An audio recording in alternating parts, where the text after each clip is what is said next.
This is Ogrodowski of WeAreChange.org here in Miami, Florida, and I am joined by Grant and Carlos of Pinac. Photography is not a crime. Now, what I like about Photography is not a crime is that these guys not only report on just the craziest abuse of power and authority on their website, but they also do things very proactively. They go after public records, they go after and get the contact information from anyone that violated the law and abused their power, and they make sure that they hear the voices of the people. They not only have successful stories, but they also will show you how to do this and give you a quick tip on how to do this in this video alone. Now, Grant, there's a story that recently came out here in Florida.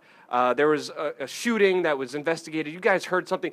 Give me the full story, what happened here, and what you guys were able to do. Well, this is a terrible, terrible instance of cop-on-cop violence. It happened in West Palm Beach, Florida, at about 4 in the morning. A rookie Broward Sheriff's officer was leaving a establishment of gentlemen's club, and around 4 in the morning, fired shots at a very busy intersection, nearly hitting several of his brother police officers, who then initiated a felony traffic stop. Yeah. So what did you guys hear originally? What was the little bit of information you got, and what were you guys able to find out?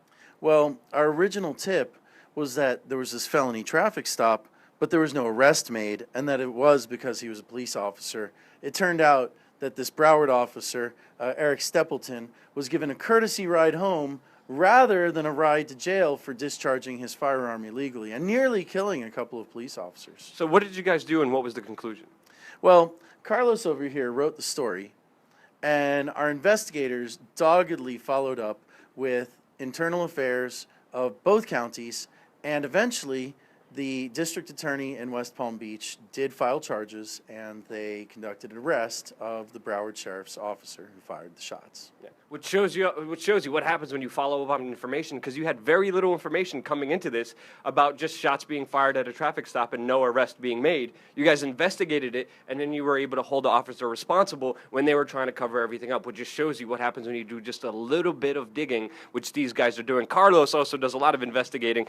You saw a story once on a Facebook page of a cop just slapping some guy. Can you tell us the story and the result that happened when you guys kind of investigated it and went into it fully? Yes, Luke, this was in Saratoga County. It was back in November where a Saratoga County deputy pulled over he had these two kids, these two teenagers detained, and he wanted to search their car because he saw a gun in the car. They had bought the gun legally, and the teen did not allow him to search the car. The deputy ended up slapping him. The other teen ended up recording it, put it up on Facebook. It came across my timeline. It was 3:30 in the morning. I wrote about it. I put it up on Photographers in a Crime. How many views did it have that? About 40, about 35 views on Facebook. By the time I woke up again at 7:30 to walk the dog, I had liked their page because we put their the contact information of the sheriff's department. We put the Facebook page, we put their phone number. Our readers started calling the sheriff's office. They started commenting on the Facebook page. By 7:30 on a Saturday morning, he had been suspended without pay. Now, that does not happen normally. Suspended without pay, we always hear about cops getting suspended with pay. He was suspended without pay. 2 days later, he was arrested. He has been fired, and he had pleaded guilty, except he got off without. I think he was on probation or whatever. But the fact is, he is no longer a police officer, no longer a deputy, and he basically was a cop for almost 2 decades. Yeah. And he's no longer a cop. So. Yeah. See, that's why it's very important to not only investigate all these police cases, but also let the public know where they could contact them and raise their kind of rage kind of against them and be able to express themselves on how wrong their actions were. I remember when I was arrested just a few months ago in Copenhagen, Denmark, the only thing that got me out of jail was people calling the embassy, the consulate, the police precincts, because they were trying to say that I had drugs on me. I had no drugs on me in any way, shape, or form, but the Bilderberg Steering Committee had me arrested, had me set up, had me in a jail, and then they had to release me without charges, mainly because of you, the audience, calling and just demanding to know what happened to this investigative journalist who was arrested for no reason at all. And they made up the laws, and a lot of times they do violate it. But one of the things that I really appreciate about you guys is a lot of the media outlets always break a story, and then they totally forget about it. you guys continue investigating it, and you guys also let the audience know where they could actually contact the people who violated people's rights. So you guys are doing an excellent job on that. But can you talk about just about your media outlet? Photography is not a crime, and where do you kind of differentiate yourself when it comes to the other media outlets that are there?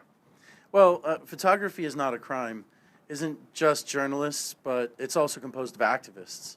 And what you're talking about, where we post these people's information, that's where we direct people power from the internet, off the internet, to get results. And not every media outlet wants to do that. Carlos? Well, the First Amendment gives us the right to petition the government, and that's what we're doing. We're doing it in a more modern way where people can do it on the internet. We're listing public numbers. We're not listing their home numbers. We're listing their public numbers where they work at, and people are basically telling them how they feel, that we're sick and tired of this abuse of their power. And they don't appreciate that because they're so used to people. They're doing whatever they want, and the media just basically allowing them to do what they want. We're going to remind them that we are paying attention, and we're also teaching people how to obtain public records, because that's the only way to keep government transparent. And I mean, you see this logo here. This is more than a logo. This is the badge that every citizen journalist wears. This is all you need to be a journalist. This and the First Amendment. Well, all you need is a First Amendment. It'd be great if you had this shirt, but all you really need is a First Amendment and freedom of the press. You need this shirt too, yes. right here. This shirt.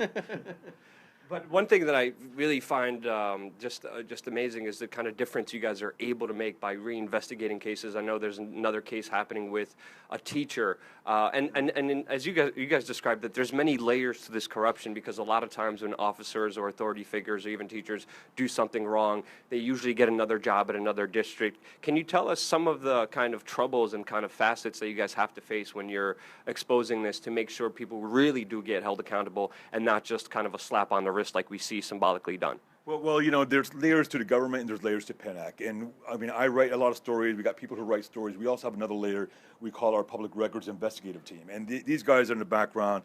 While I'm writing the stories, these guys are doing all the public records requests, and they're pushing hard to get these requests, because it's not just a matter of requesting the records and you get them. No, you have to kind of push them. You have to threaten to sue them. You have to be persistent. And we have a lot of this going on in the background.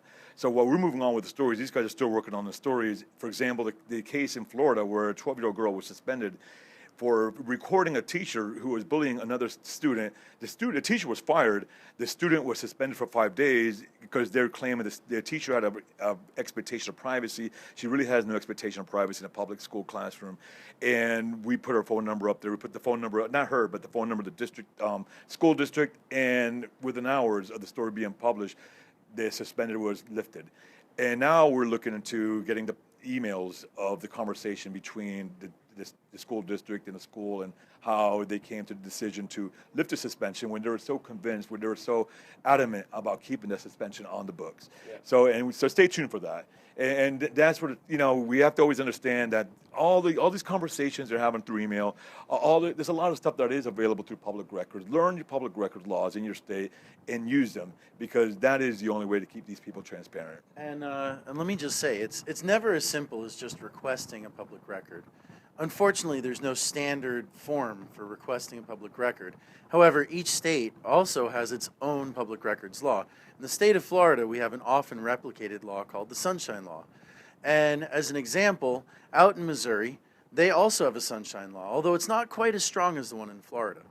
Well, in late December, there was a police killing in a town nearby Ferguson called Berkeley, and it was reported on by the national press. Well, the national press moved on the day afterwards because there was a video that was cropped and it was stopped early, and it seemed to show enough that the national press could forget about it. Well, we continued to investigate it, and we're still investigating the story because nobody else would go and even bother to find out which officer committed this police homicide or really anything else. And the department announced that the case was closed at the end of December, and then reopened it so they could deny our public records It was reopened requests. when we started making public records requests. We were asking for the full video of the shooting of the young man that they shot. They were His saying they name were was Antonio Martin. right, Antonio Martin. They were saying they're not releasing the video out of respect for the family. His family actually wants this video released, and the reason I believe the media did not follow up on it was because they were just coming. They were just after the Ferguson eruption, and they didn't want to start another one, so they were just going to let that one go. But we want transparency, we want honesty. You know, if it so happened that this kid actually pulled a gun on this officer, well then let's see it. Let's see the truth, and we'll just see it. But you know, if the cops are not releasing the full video, then it tells me that they're not releasing the whole truth, and there's something to hide there.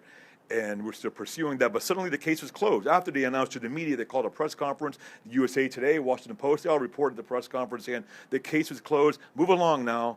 And we called, hey, well, the case is closed. Can we see that video? Oh, we'll reopen the case. And it's still under investigation, which, you know, tells you that tells us that there's something they're trying to hide. Well, it's pretty funny because Missouri is the show me state. And their whole goal in government transparency is don't show me. Yeah. It's pretty ridiculous to see a lot of media outlets just cover kind of, violence as it is, but then just drop it.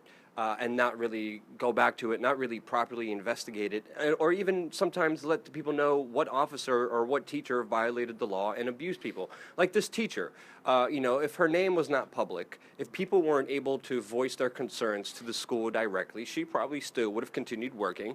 Or now, if people don't know her name, could probably get another job and then keep abusing kids like she did. Her name has not been released, so we're still trying to find her name because the local media did not obtain her name. They just basically let it go. And what happens is it's like cops. They get fired from one job, as this teacher was fired, and they go on to another job.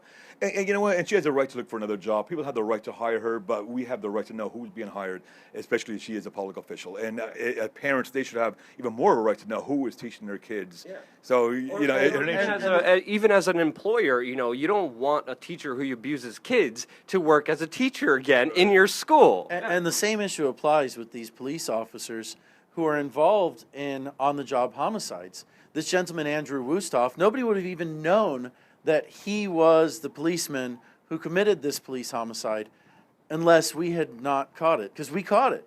He was listed as the victim in the police report. Right. We published that, and then we actually got a lot of threats from cops and people threatening us.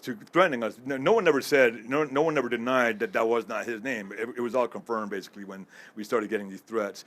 But that's how it goes. I mean, if he shot this teenager, whether it was justified or not, then his name should be public. Yeah. That's all. It was justified. Hey, more power to him. He has the right to defend himself. But if it was not, then we have the right to demand questions and demand answers. That's what we're all about. Exactly, and hold people accountable and make sure that they hear people's outrage with what's happening so we could actually stop it at the core. And that's extremely important. That's what these guys are doing. Can you tell us more about just about the kind of public records that you guys are trying to go after, but most importantly, how you're trying to teach other people to go after those public records as well? Yeah, we're going to continue educating people. We're going to start creating more of a platform where we can educate other people. But right now we have a team of public records investigators who, they basically, when I publish a story on a cop, who did something bad, which is like every day now, we ask for their internal affairs records. We look into their background. We want to find out how many complaints they've had against them. Because a lot of times these cops who, it's not an isolated incident. They're not one bad apple. These are people who have a pattern of abusing their power, and they're always allowed to continue doing their job because cops protect other cops. So we want to see their internal affairs record to see if they have a history, and if they do, we'll put it up there. This Uber incident is a great example. There was an an incident where a cop berated this Uber driver in New York City, and it went completely viral. And the officer's name is Patrick Cherry, and nobody realized that this guy had 10 prior citizen complaints, most of them for anger management issues, until the story broke. And then instead of going to the public information officer, which is what most news outlets do, because they're kind of dependent on these police to give them the story, our investigators went to the Internal Affairs Department. That triggered an investigation. That's where we found out this gentleman's information. And then we later published that online so citizens could directly petition him as a member of their government. Exactly. Excellent work that these guys are doing. Photographyisnotacrime.com is the website. Definitely check it out. When I've been arrested, these guys help me out. And if you get arrested, these guys will help you out too. So get in contact with them. They're there for you. And definitely check out photographyisnotacrime.com. Luke. It's always welcome in Miami, Luke. Thank you.